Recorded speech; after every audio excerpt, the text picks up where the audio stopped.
Okay, so here we have our Suzuki GS250T, and for some reason we're getting sparks from this side but not this side.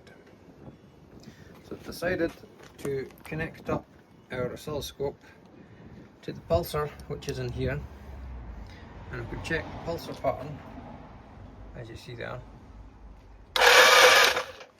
looks good. Now I'll disconnect that one and connect it into the other one, which is this one.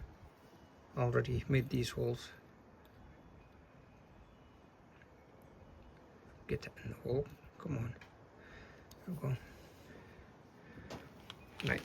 You hit the button, monster.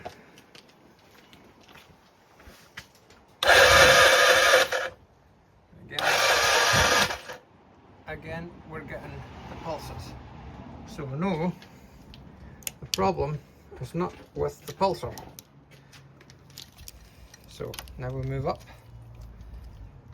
We get this disconnected, and we'll then connect into the signal up here. So these are feeding the coils. This one should work, this one might not. Okay, and with it connected here, when we turn it over this time, our pattern is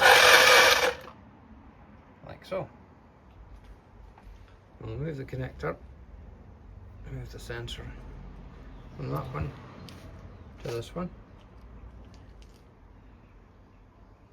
like that. So it was on that one, it's now on this one. And notice it's not the orange and white, it's the actual line that brings the power down, because orange and white has actually got voltage.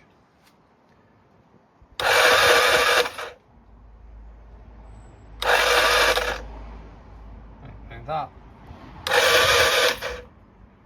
it's clearly not what we need to power this coil pack. Show you again, this is the signal that we should be getting. Connect it to there. That's the signal we should get. So there we have it. We have a knackered one of them. Have to get a new one of them.